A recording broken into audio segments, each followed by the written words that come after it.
Welcome, everybody, to All Hang Up and Listen, brought to you by Fatty Beer Company, Western New York's premier market and tap room. 8 different Western New York locations with over 300 beers to choose from. Open 11:30 a.m. till 10:30 p.m. and later. 7 days a week with live music, entertainment, and trivia at all 8 locations every week. And one of Western New York's only kid and dog-friendly bars. And Buffalo Go Apparel, one of the very best places to get all of your Buffalo sports apparel needs, from your shirts to your hats to your hoodies. Take a look at this beautiful, beautiful hat right here.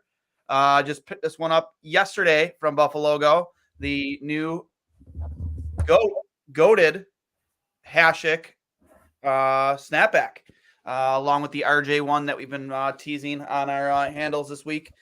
Make sure you check them out. They'll be dropping that next week. Absolutely beautiful. I honestly, just showing it in here doesn't do it justice. The embroidering and stitching is it is perfect. So I'm gonna need one. Definitely, yeah, 100%. The RJ one is just as impressive. Eric over at Buffalo Go told me that they hired the best to do these hats. So super excited for you guys to get your hands on those. But Sabres win, not just win, they slaughtered the Vegas Golden Knights with an onslaught of third period goals, 7-2, and a lot to unpack, Connor. I know Jack Eichel. I know that was kind of a storyline coming in tonight, but I really don't think Jack would have helped them much tonight, man. No, maybe an emotional boost, but I would say through and through probably the best win of the season for the Sabres. Without a doubt. Without question, for a variety of different reasons. Even after they blew a 2-0 lead, and the game was tied at 2-2, I still felt pretty good about the way they were playing with the offensive. It was right after that second goal, actually, where I think they had 2 or 3 straight shifts where I tweeted from our account, that's the best I've seen them in the offensive zone this entire season. It looked like they had the offensive ability and the acumen that they had all of last season, which is what we wanted from this group all year. So it's an encouraging sign.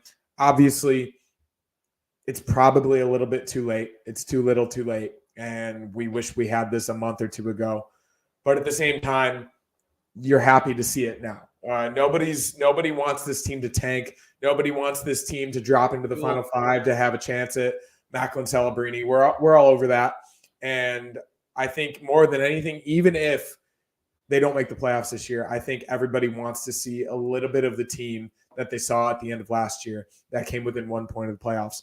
And that's exactly the team they saw tonight. Yeah, I would say that is the closest semblance of what we saw last year, right? I mean, you had that big 9-3 win against Columbus earlier, or 9-3 or 9-4. You had that big one follow-up against Toronto where they slaughtered them. But in terms of, like, team win, I mean, they didn't give up a ton of – I mean, UPL had some outstanding saves tonight, but let's be real. Like, defensively – The backdoor 2-on-1 blocker. Mario, yeah, that was fantastic. And he read that perfectly. He read that perfectly. I saw him stretching that out as they were breaking on the 2-on-1, and I'm like, oh, UPL's got this. UPL, because you could tell he kind of looked over and he knew where the pass was coming. He read that perfectly, and he almost made it look routine. It's a good feeling as a goalie when you know what's coming. And you can load up on that left leg and get over. And the great thing about him is he's so big that he doesn't have to challenge as much. Not a ton of movement for him. As a smaller goalie needs to. He can, in a Henrik Lundqvist style almost, he can stay back in his net and there's less ground to cover getting from post to post. So you saw that on that save, and you've seen it a lot with him. My favorite, I think you tweeted out the video tonight and kind of criticizing the player in terms of what he did with the shot opportunity. But when they had the behind the net angle of UPL in the defensive zone, when Vegas had control and he was just tracking the puck, and at no point, and I've seen that angle before, and I've always felt like a little bit insecure being a goalie and also being a goalie knowing what the Sabres' usual defensive coverage is. He never felt out of sorts. He felt completely in control of where he was in his crease and how he was tracking the puck. And he was able to get over to his post, do the reverse VH, and lock down the rebound as well. So this is more of a testament to the work that he's done as a goalie, because I think a lot of the time with him in the past, it's been his consistency in giving up weak goals and not making the saves that he should make. Not only is he making the saves he should make now because he's in really good position, but he's also making the saves on high danger chances, as we just talked about on that 201. So he currently is what everybody thought he was going to be when we watched him win the World Junior Championship in 2018. He is what everybody thought Devin Levi would be this season. He is the best goalie in the league over the course of 2 months, which everybody says, oh, that's not long. That's not. He's been playing every night. And he's been basically doing this aside from the Anaheim Ducks game, which was really bad, but for not just him, I would say the team as a whole played very badly that morning on President's Day. He's been largely the best goalie in the league for the past 2 months, which is nothing to sneeze at. No. I would say that we always do, and on this show too, even when he struggled, we always had his back. You know what I mean? Like, people wanted him waivers, people wanted him traded. Like, the athleticism was always there. The only thing that still worries about me, and going back to your point, is the fact that you are playing him every game. I'd play him tomorrow. Well, here's the thing. Here's the thing, and I'm not disagreeing with you, but like, here's the thing. Like, for me, it's like goalies with bad hips normally don't have long careers. It's a fact. It's not like an opinion. It's a fact. He's already had double hip surgery. I just hate that we've put ourselves in this situation where you have to play him as often as you are. I love how great he's playing. He's deserving of all the accolades from everybody, especially the ones who didn't believe in him. But it just worries me that if this becomes a trend with him, that he's going to get hurt. Yeah, for sure. And I guess you're opening yourself up to that situation tomorrow, but the doctors can look at him. They can see how he feels. I would say, like, he had 23 saves again tonight, and that's after only 23 saves against Tampa the other night. These aren't like 45 save nights. They're not incredibly like over the top like workload games. Yeah. So I would argue that for the most part tonight, they protected him really well, and he only had to make a couple saves that were out of the ordinary, that were high danger chance type situations. Mm-hmm. And tomorrow it's a late game as well. It's another 4 p.m., 7 p.m. game for you guys at least. So I don't know. I don't think you can throw Eric Comrie in. I don't think you can do it. And what is Comrie? I think it would be Comrie, right? It's not going to be Tokarski. I mean, would they bring up Devin Levi? Well, this is what I'm wondering. I don't know where the Americans are. I don't know what their schedule right now. He played last night. Yesterday? He played last night, yeah. I'll tell you right now where they're going to be. Even so. And he had an assist last night, too. Yeah, I saw that. And he had another amazing game. I just think that the role that he's on right now, I don't think they play again. They might not play again until Friday. I think they're on a break right now. I'm on Rochester's website right now. We're doing a lot of speculation right now, but I think the Lightning just lost in a shootout. Ooh. Oh, never mind. Did they? I don't think so. I think Victor Hedman I'm getting real-time updates on the ESPN app. Yeah, this is big. Yeah, I'm pretty sure the Lightning just wanted a shootout. Shoot. Okay, that's fine, though. So, yeah, they don't play again. Rochester doesn't play again until Friday, which is a crazy layoff. Yeah. So if you were going to bring Levi, and he's in they were in Rochester last night? I believe so. If you're going to bring him for any situation, it would be tomorrow. I agree. I mean, do they make that move? Obviously you'd carry 3 goalies much like they are right now. They're still carrying Tokarski, aren't they? I don't know if they sent him back or not. I have no idea. There's maybe somebody in the chat. Maybe somebody in the chat can enlighten us. I saw him in a Amherst tweet the other day. Let's see if Granato said anything about UPL playing tomorrow. Yeah, because I mean, again, it's not at the moment. It's not like his workload was intense tonight, where he faced shots. He's a 23-year-old kid. If he's healthy, he's healthy. Like, he obviously had double hip surgery, but that was years ago. So I think you have to play him tomorrow. I really do. I like unless Levi is ready. Obviously, he'll be willing and able, but I would rather. We've seen Levi come into this exact situation. Sure.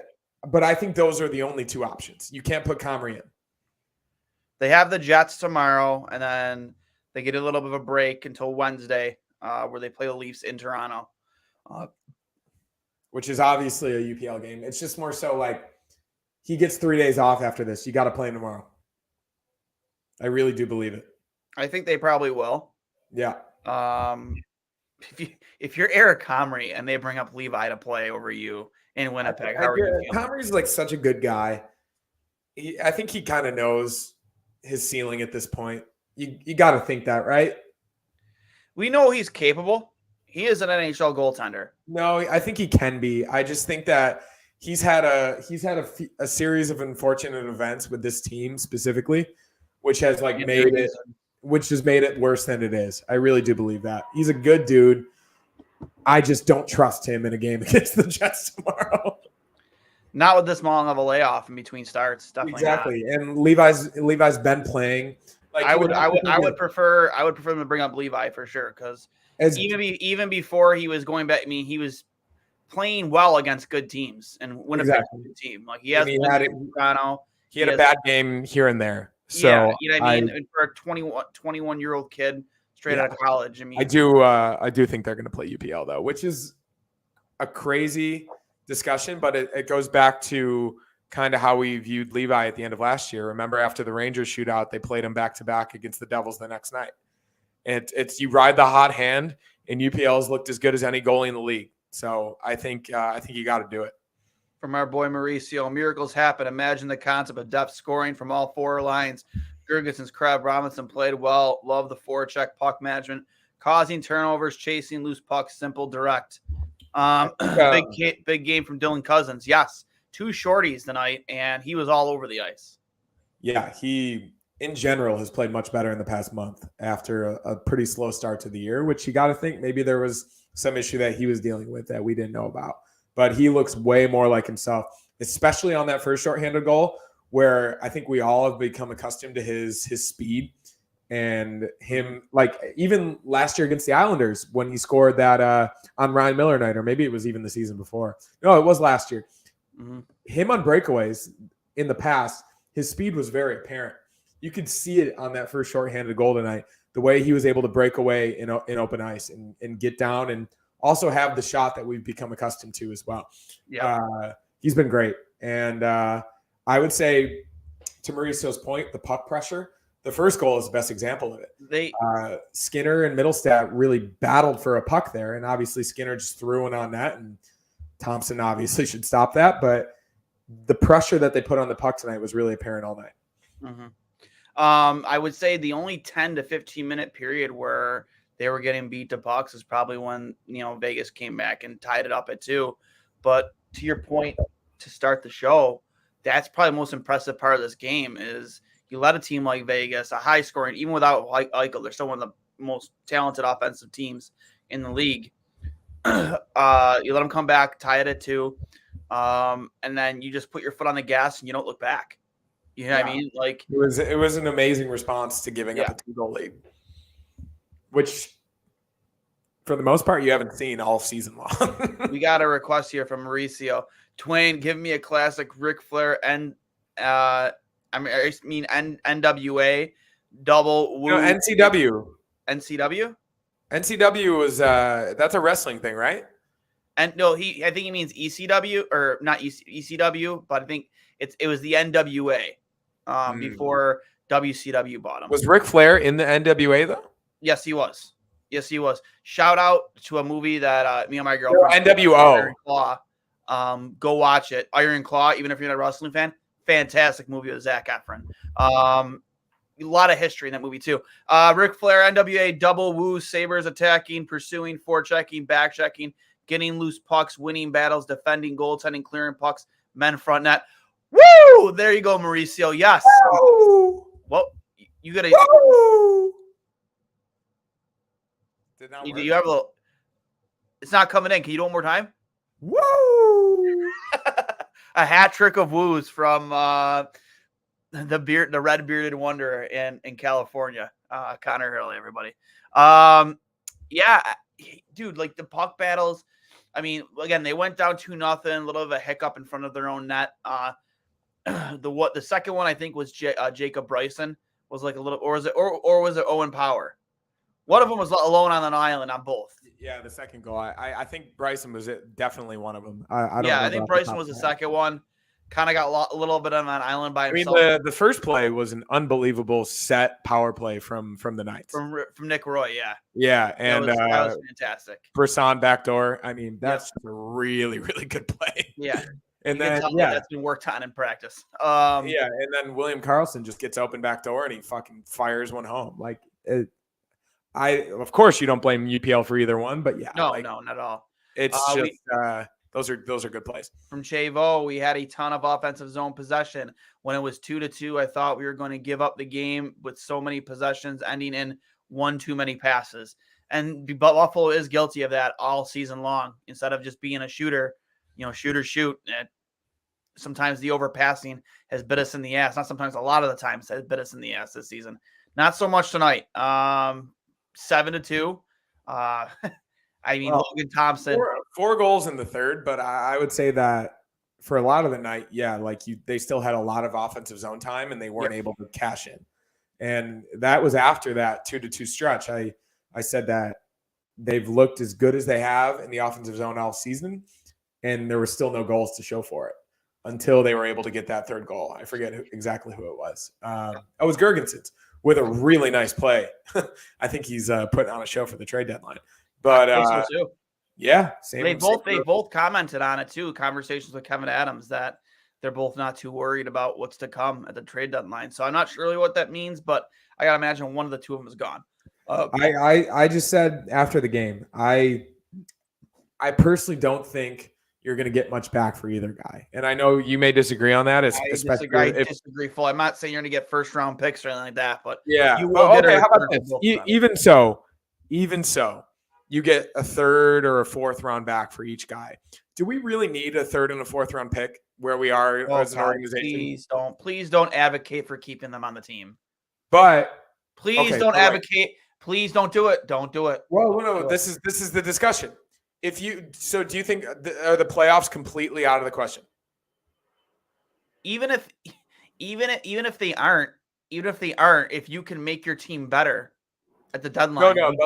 But you're not making your team better right now if you get a fourth round pack for. Well, so if you make a move for a Greenway type of player, because Greenway wasn't playing well. Greenway was not playing well in Minnesota when we acquired him. No. I'm talking like for Gergensons and Okposo specifically.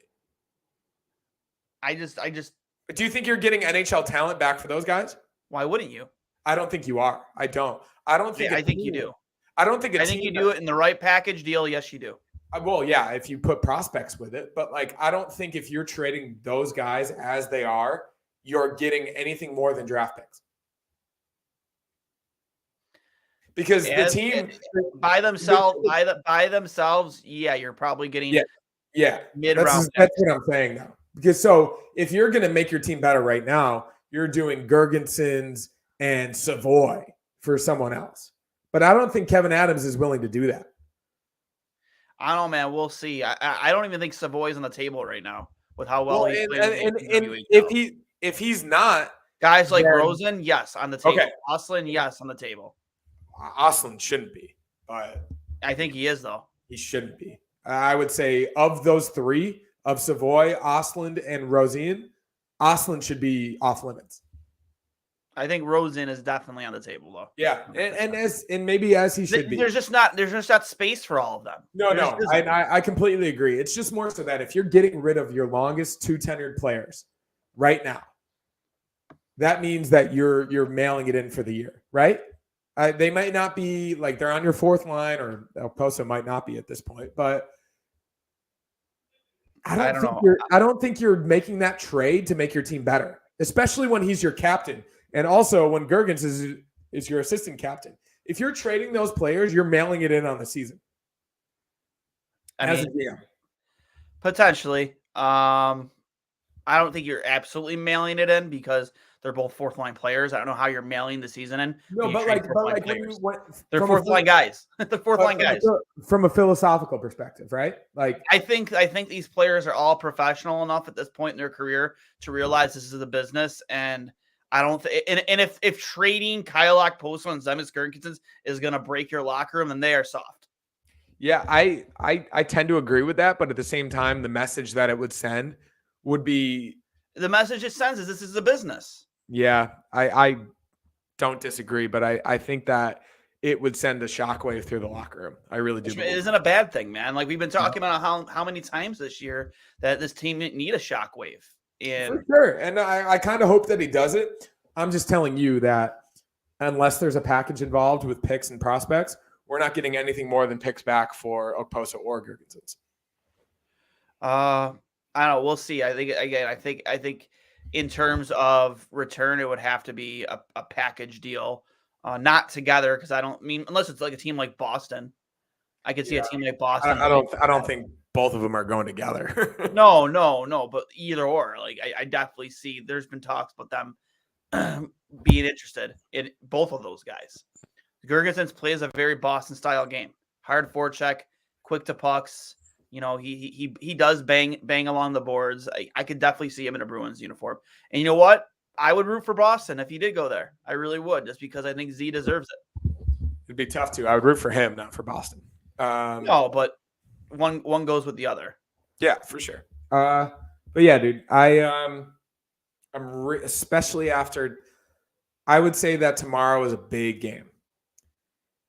If they come out tomorrow and they have a similar performance as they did tonight, they blow the doors off the Jets, or even if they just get a win in no matter fashion, because obviously it wouldn't matter from a points perspective if they won in an overtime or a shootout.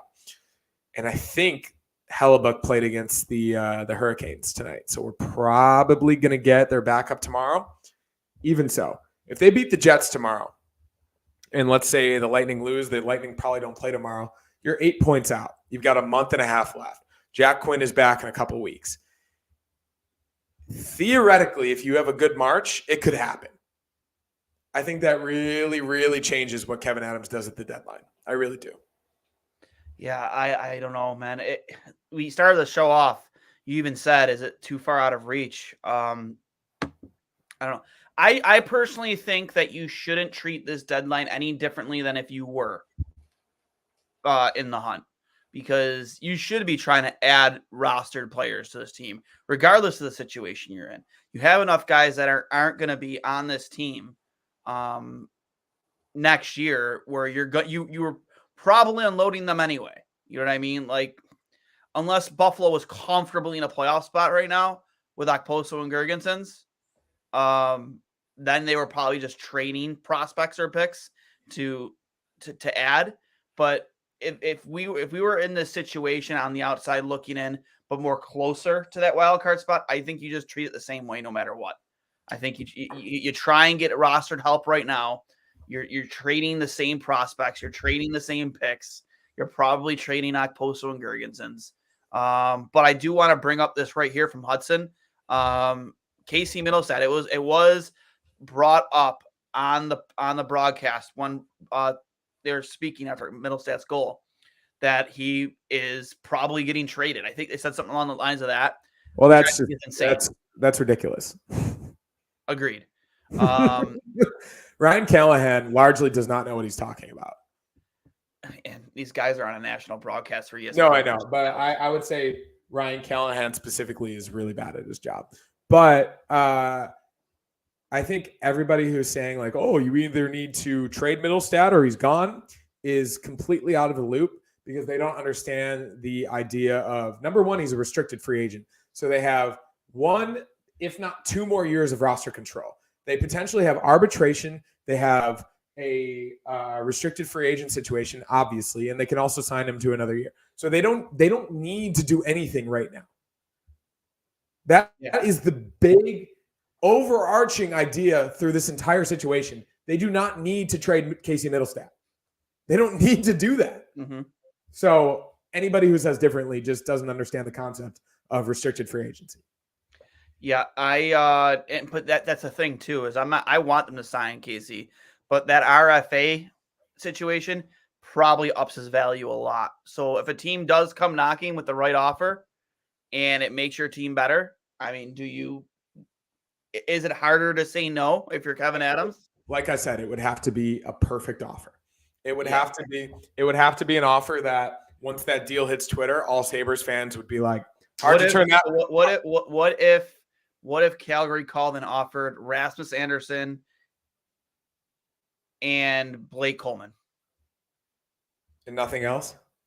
Those are two very good players. I know, but they're also two very good players. Yeah, I would say probably, because you're getting you're getting I think he's a right-handed defenseman too, correct? I would say, yeah, you're getting a guy. You're getting a top 4 defenseman. A lot of Sabres fans have really wanted for a long time in Anderson. And then, yeah, Blake Coleman is the type of guy that this forward group needs. So, yeah, you'd probably say yes. Yeah. But that's the thing, though. That's two proven NHL players. Well, that's the only way you trade Middlestat. It's not a 1-for-1 unless the guy you're getting back is like certified, puts you in playoffs next year type of player. Yeah, exactly. So I just think that this is kind of like a strictly hypothetical situation. And that's the thing too. You got to remember, like, I know Kevin likes Casey, but like, he's not his guy. He didn't draft him. No, you know what I mean? Sure. But like, he's also the top scorer on the team. So I just not Dahlin is the top scorer on the team. Now he is? I think he still is. Well, up until he was before tonight. Yeah. I think Casey only had a point. He scored the goal. I think he had the assist on Skinner's goal too. Did he? Yeah. I tweeted that out earlier, so I should know. It's a lot of Hannafin rumors floating around too. A lot of rumors. It was 46 and 45 before tonight, and then Casey had. What did Casey have? Casey had 2 points tonight, and Dahlin had 1. So they're tied. They're tied again. Yeah. Okay. But regardless, that's kind of depressing too. That's the point lead at this point in the season. Well, it's representative of the inefficiency of the offense. Yeah. So Connor Red Rocket, our savior, Mike Ellis's replacement. You're the Red Rocket. I got to drop some 4-on-3 overtime power plays if I'm gonna do that.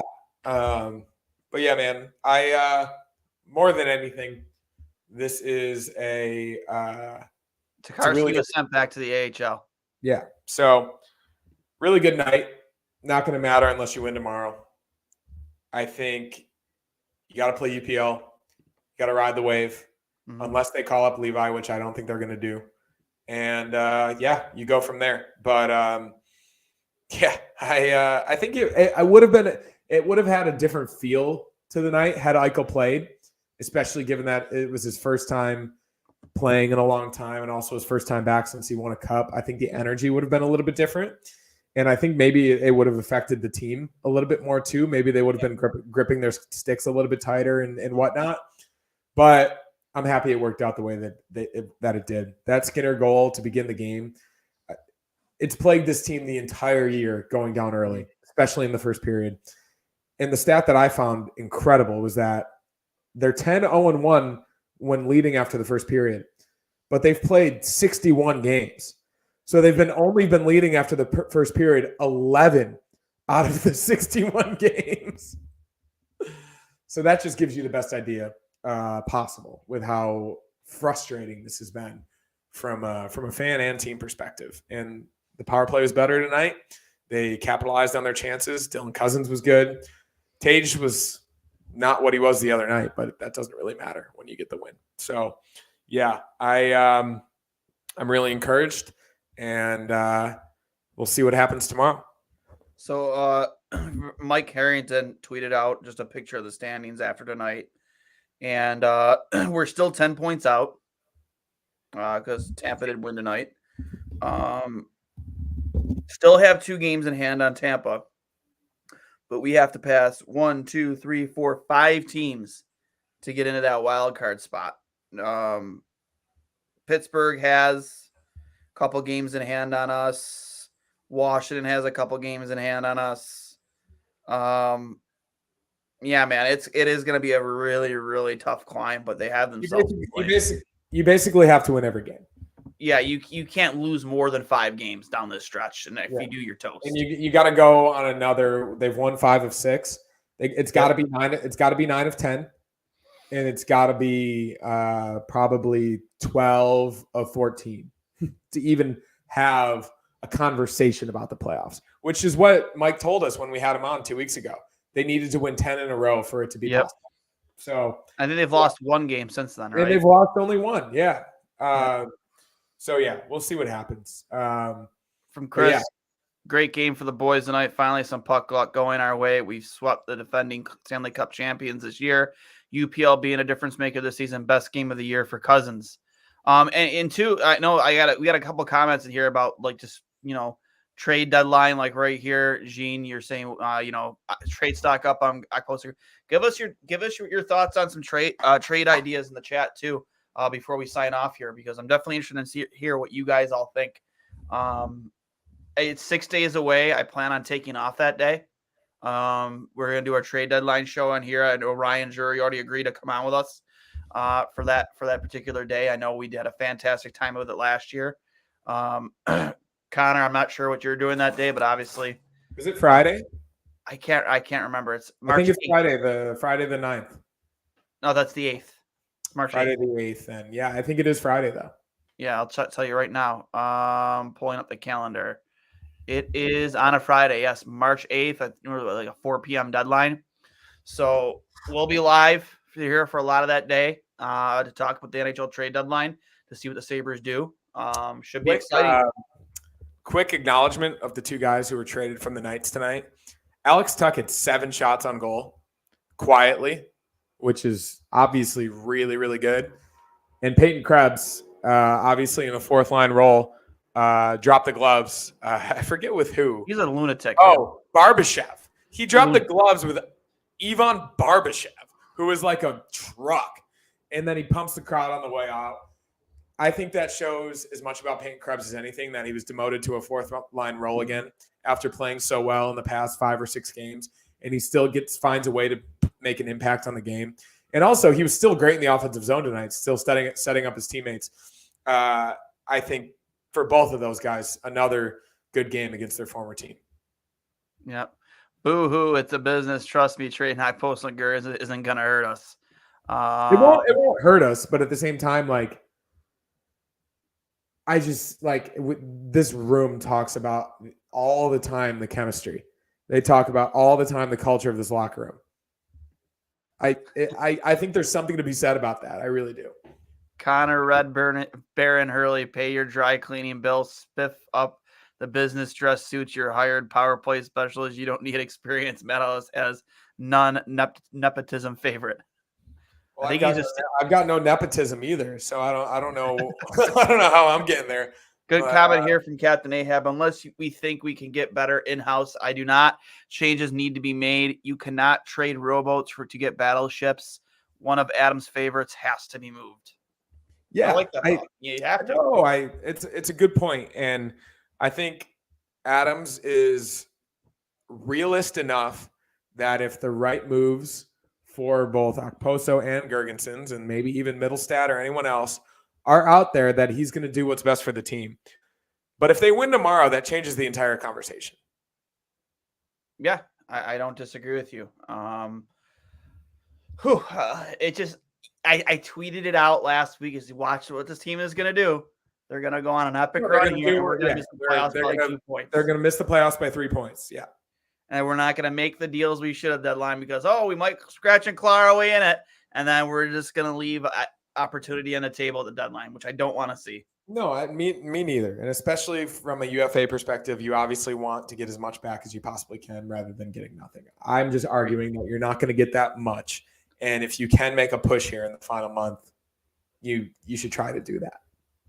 So, before we give our 3 stars here, did you catch that Matt Rempe fight? I did. Ryan Reeves. Yeah. Not as good as I thought it was going to be. And no. Well, Matt Rempe protected himself a hell of a lot better. Yeah, and he's so big. I didn't realize how big he is. Is he 6'7"? He's massive, dude. He's so big. He took a good run at Labushkin in the corner, and Labushkin felt it, man. And I am surprised that Reeves did as well as he did. given that he's so much smaller than him.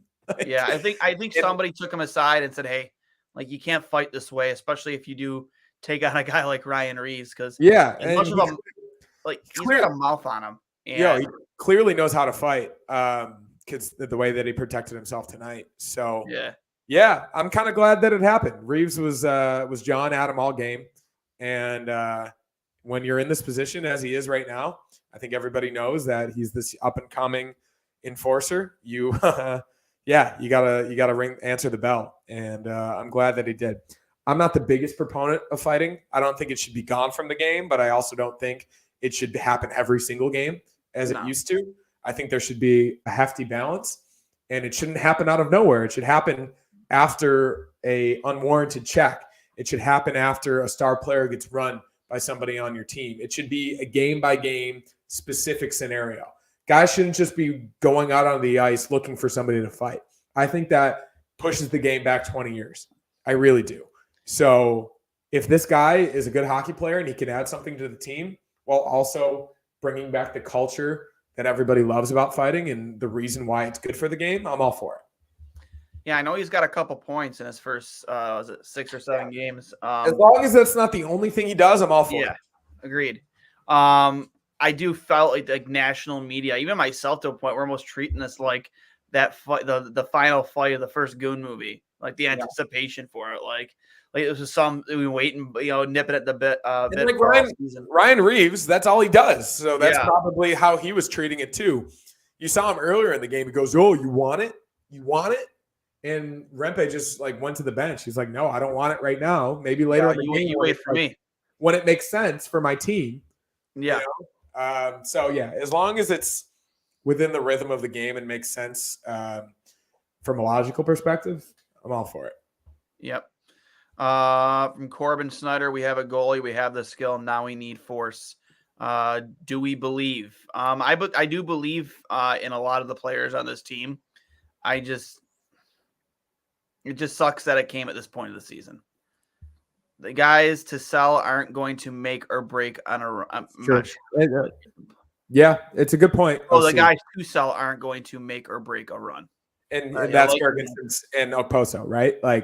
Let's say we sell them, and who do we replace them with? Lucas Rusak and Yuri Kulik? I could definitely see it being I know Kulik. It's probably going to be Tyson Jost. I know Kulik cooled off after the World Juniors. You got one last night. Huh? You got one last night. Yeah. He's starting to heat back up a little bit, but I personally like what Novikov has done on their blue line. I liked his game this year. Is it Novikov? Yeah. Did I get that right? Oh yeah, Nikita Novikov. He's I liked his game a lot this year. He's the Russian Samuelson. He's probably made of less of glass than Matthias Samuelson. So fucking bring him up. Yeah. But same time tomorrow, knuckleheads. I'll say this. It's a good point by my boy OC. If we do trade Okposo and Gergensons, yes, that's not going to make or break a run. No. And if you bring up Lucas Rusak, who's proven to be a pretty quality, even Brett Murray, fourth line guy, Murray, two-way player, you bring some more speed in, especially Okposo, and then maybe more goal scoring. Maybe this team can catch fire, and it could be in a similar way to the way they brought up Levi last year. Agreed. So I do not 3 stars. Do not hit the concept. Yeah, let's do 3 stars. But I will say this: you're only getting draft picks if it's the guy. So that's why I'm not in favor of trading them by themselves. I think there's be players to be had at the deadline. Yeah. Especially got a team like Calgary who is clearly burning it down to the studs. Well, you're not going to trade Okposo to Calgary. No, but I'm just stating, not saying you're going to trade that guy to Calgary, but a team like them who is looking for prospects, looking for picks, looking to reload, that's where you should be looking. Guys teams like them, like Anaheim, like Columbus, Yurchek, the defenseman that has been completely mishandled. Kevin Adams should be calling every single team because he's one of the few teams in the league that has both the cap space and the pipeline to do it. Correct. 3 stars. Third one for me, I'm going to go Owen Power, a goal and 2 assists tonight. And I do think since he's come back, he's been way better defensively than he was earlier in the year. And he's showing a little bit more of what we saw for most of last season. People get on him, obviously. I think he's not been as good as he should have been in his second season, but at the same time, he's 21 years old, or maybe he's only even 20. So I don't know, man. Like I believe in Owen Power and especially his offensive upside. And I think you saw it on his goal and you saw it a little bit tonight. I'll go because we didn't last game. And like we said, we could throw him in every single game. I'm going to go UPL. And I would say the biggest reason was that 2-on-1 save when it was 2-2. That is a massive game-changing save. And it shows the progression that he's made as a goaltender. I would say in other seasons, he probably would have given up that goal. That was a Devin Levi-esque post-to-post, hit across, make a big blocker save. The lateral agility, the quickness that he showed on that save is unlike we've seen from him in his career. And just in general, he's making every other save that he needs to make, and he's not letting in easy goals. So UPL number 2, obviously superstar right now. And number 1, I'll go Cousins. I think this was a classic Dylan Cousins game that we've become accustomed to over the past 2 or 3 years. That shorthanded goal was what we expect from him, and he was just around the puck all night. So, and you could give it to 3 or 4 other guys as well, but those are my 3. My third star, I was really close to giving it to UPL. For same reasons with that save. I thought that was a really kind of a game-changing moment, because he came back moments later and scored to go ahead after it was 2-2 there. But I went with Eric Robinson as my third star. I love what he adds to that fourth line. Speed, he gets on the boards, he uses his body, he gets to the net on that goal to Gergensons. That was all him. That was literally all him. 2 assists for E-Rob tonight, quietly. Yeah, and I thought he had a very good game. 2 apples. He really adds something to that fourth line that I'm not going to say that Peyton Krebs didn't, but Peyton Krebs is obviously much better serviced. And he wasn't on the fourth line tonight, Krebs. Well, he was with Robinson and Gergensons. That drives me nuts. But regardless, so as I said earlier, he was still creating chances for each guy. So 2 apples for Eric Robinson. I mean, actually, Peyton Krebs. Imagine if that's a guy that might be on his way out the door. You'll never know.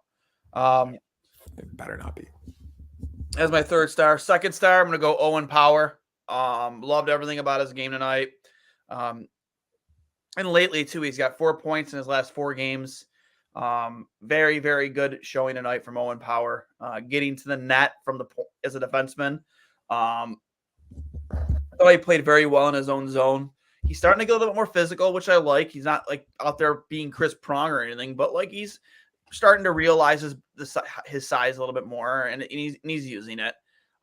Liked his game a lot, and then same as you for first star, the workhorse from Whitehorse, Dylan Cousins. 2 shorties a night. He's really, really starting to find. He did find his stride, but again, he wins puck battles. He forces turnovers. He's starting to look like that more skilled version of Michael Pekka that we talk about. Like I've liked everything about his game over the last month. I'm not sure, what it took to knock some sense into him. I don't know, maybe he finally, shook off the stars from that Hathaway fight, but definitely this is the Dylan Cousins we wish we had all season. For sure. And I'm not worried about him. I'm not worried about Tage, especially given the injuries Tage has had. Yeah. And he's been injured like 3 times this season. Yeah. So as doom and gloom as this season has been, this past month, I would say closer to a few weeks, has been really encouraging. You come back right tomorrow, huge game against a really good team, coming off a really, really big win against the Hurricanes tonight, or earlier today, 5-3 in Carolina. That's a tough win, and they're going to be a little bit tired. Obviously, a little bit later game tomorrow, but it's a really, really good team. You're probably going to be facing their backup goalie because they don't necessarily need to play Hellebuck tomorrow.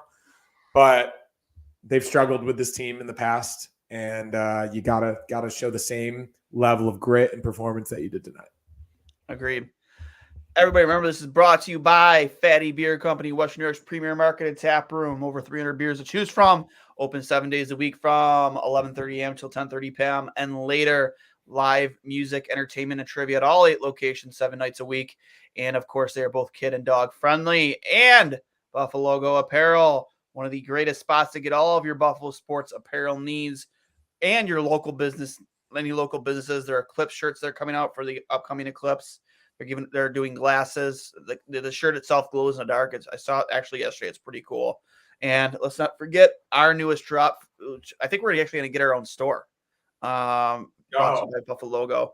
The goated snapback. Again, I wish the camera here could do it service. It really doesn't. The embroidering here is next level. Just imagine any goat head Sabres jersey you've had in the past. It has the red, gray, and white embroidering on it. And of course, the goat himself, his helmet on the side. From Buffalo Logo and 39 Designs. Make sure you keep an eye out for that, as well as the RJ hat. Go check out our platforms at 2 Goalies 1 Mike, at Duane S39, at Hurls13 on Instagram, Twitter, at Buffalo Logo Co on Instagram and Twitter. Make sure you keep an eye out. We'll be dropping those next week. And you can find Fatty Beer at Fatty Beer on Instagram and Twitter. I am Duane. Sabres slaughter the Vegas Golden Knights 7-2. We will be back here with you tomorrow when they take on the Winnipeg Jets. I am Duane for Connor Hurls. Go Sabres, and have a fantastic Saturday night, everybody. We'll talk to you tomorrow.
Different than they did before, like the sword dove and the holy cross, singing as we go, so below.